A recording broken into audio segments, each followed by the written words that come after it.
In the dim, rain-slicked streets of London, where the Thames whispered secrets to the fog-shrouded bridges, 18-year-old Noah Scott stood frozen on the doorstep of a sprawling Georgian townhouse in Kensington, her heart pounding like the relentless patter of droplets against the ancient stone. It was the kind of night that swallowed hope whole, the kind where the city's pulse felt too frantic for a girl who'd just been uprooted from the sun-bleached beaches of Florida, her entire world upended in the span of a hasty wedding vow. Her mother, Ella, clutched her arm with fingers that trembled not from the chill but from the fragile joy of a second chance at love, while inside waited William Harrington, the polished British tycoon whose wealth could buy empires but couldn't erase the ghosts Noah carried like invisible chains.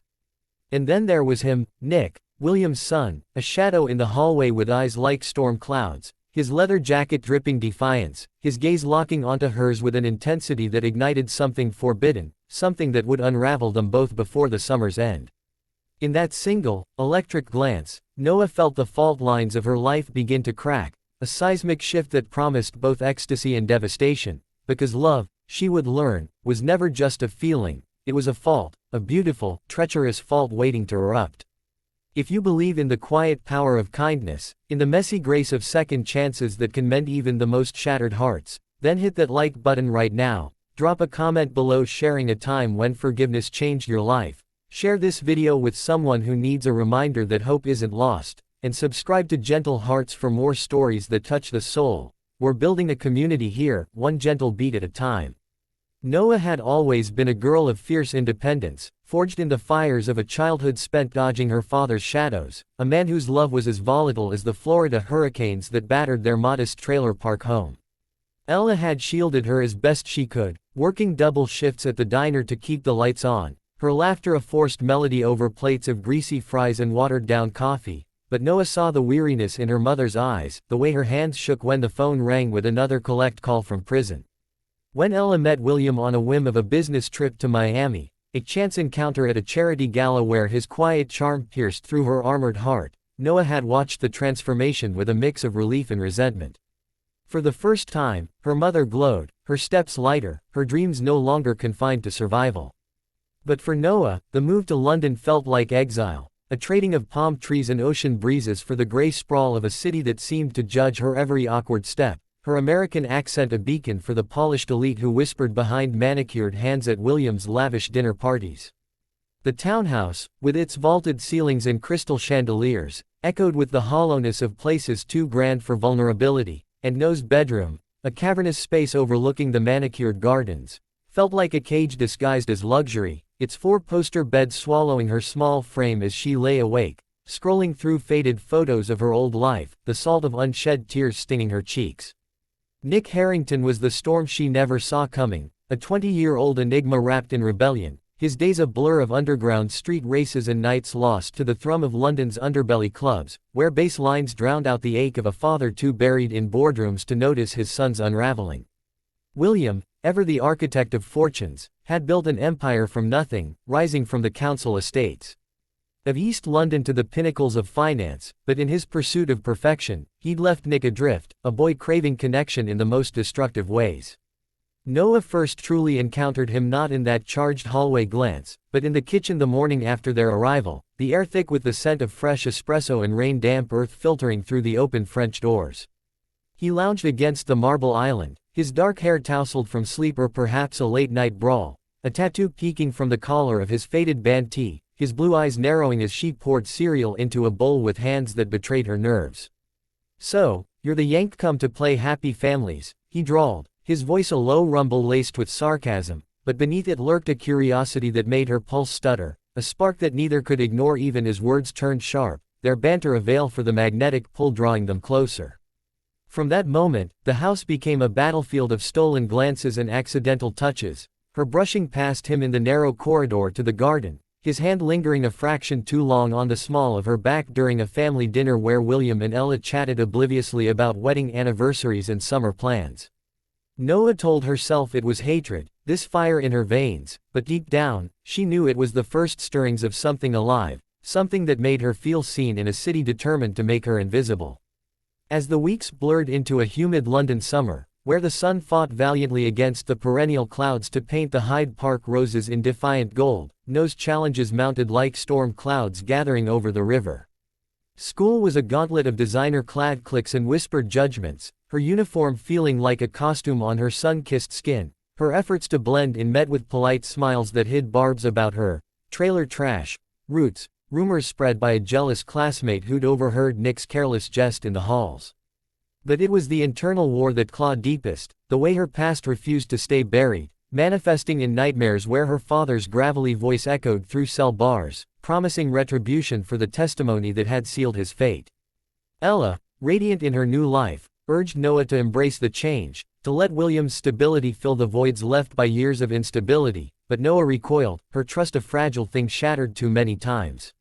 She threw herself into runs along the embankment, the rhythm of her sneakers against the pavement a temporary exorcism, the wind whipping her ponytail as she dodged tourists and pondered the irony of a city built on history yet so unforgiving to newcomers.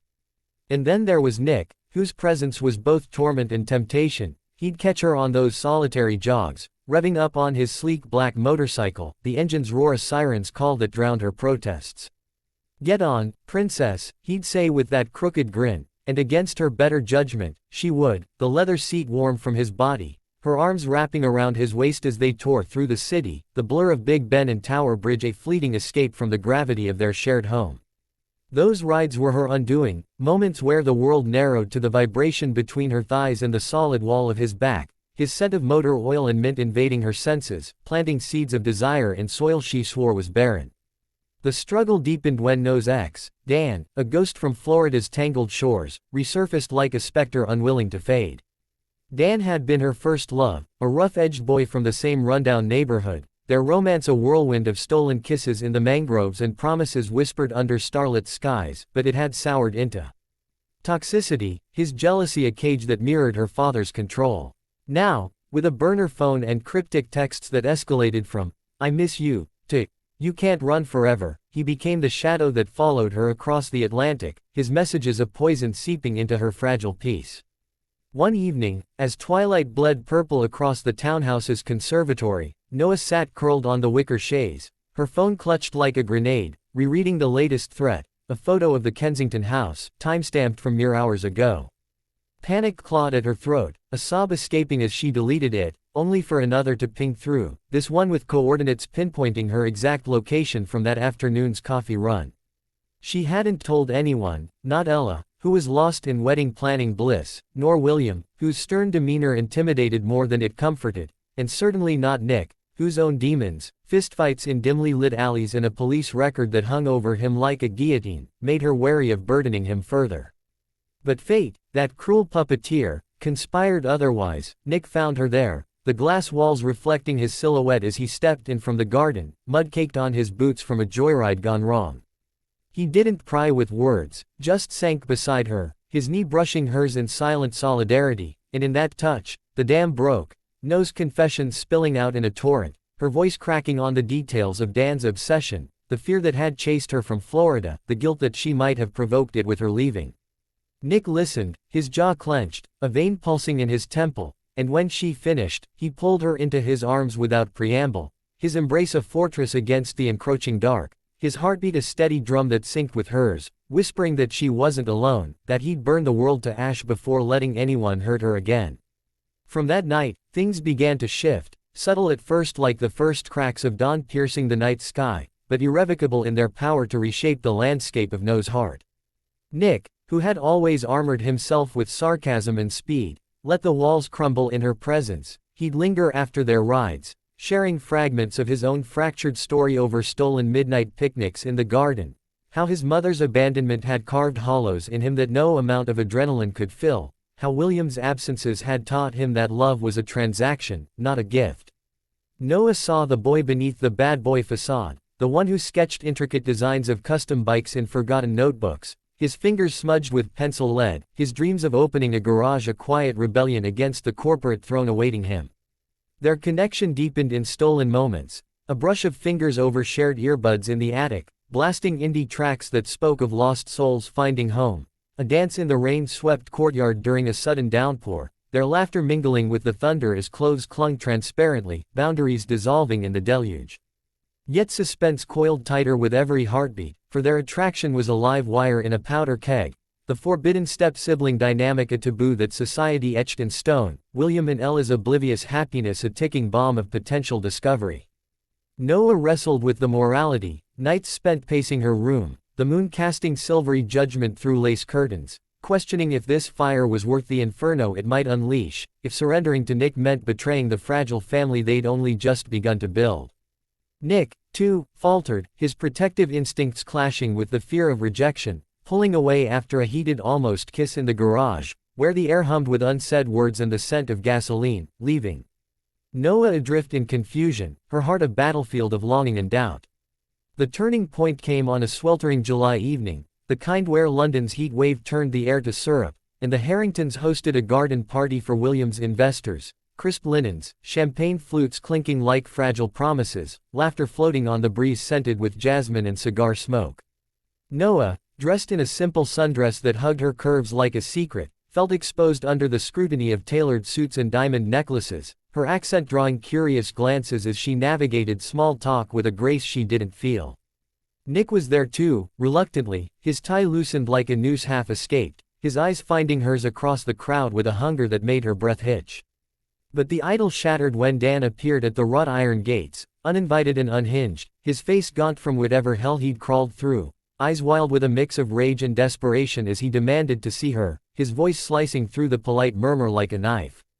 Chaos erupted in slow motion, Noah's world narrowing to the glint of a pocketknife in his fist, the gasps of guests scattering like startled birds, Ella's cry of horror piercing the fray. Nick moved like lightning, shoving through the throng to position himself between them, his body a shield as Dan lunged, the blade catching the fading sun in a deadly arc. What followed was a blur of shouts and scuffle, Nick's fists connecting with precision born of street-hardened survival, William barking orders to security while Ella clung to Noah, her face ashen with the terror of reliving old wounds. In the melee, the knife grazed Nick's side, a shallow but searing line that bloomed red through his white shirt, and Noah's scream tore from her depths, raw and primal, as she dropped to her knees beside him, her hands pressing against the wound, warm blood seeping between her fingers like accusations of her cursed luck. In the sterile hush of the emergency room at St. Mary's Hospital, where the beep of monitors wove a mechanical lullaby and the scent of antiseptic clung like regret, Noah sat vigil by Nick's bedside, her sundress stained with his blood, her mother's arms a distant comfort across the room where William paced, phone glued to his ear arranging discreet payoffs to keep the scandal from the tabloids. Ella, tears carving tracks through her mascara, whispered apologies for not seeing the signs, for dragging Noah into this gilded trap, but Noah barely heard, her world contracted to the rise and fall of Nick's chest, the pale hollows under his eyes, the way his hand twitched in sleep as if reaching for her. Hours stretched into eternity, suspense hanging heavy as surgeons debated stitches and infections, but when Nick stirred at dawn, his first groggy words a mumbled, "You okay, princess?"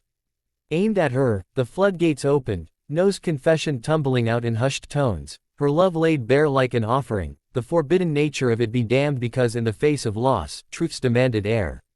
He pulled her close, ignoring the tug of sutures, their kiss a sacrament of survival, salty with tears and the metallic tang of blood, a vow sealed in the quiet rebellion of two hearts refusing to be caged.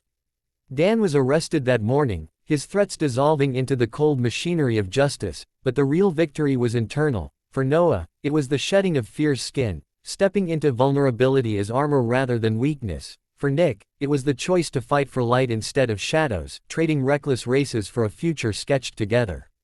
As August waned, painting the leaves in hesitant amber, the fault lines that had threatened to swallow them whole began to heal, not seamlessly but with the honest scars of growth. William and Ella, sensing the undercurrents without naming them, offered a tentative grace, their own blended family a testament to love's imperfect alchemy, dinners evolving from stiff formalities to tentative warmth, where stories flowed like the wine, Ella recounting Florida sunsets, William sharing boyhood tales from the docks, Nick's laughter a rare, genuine bloom that lit the room.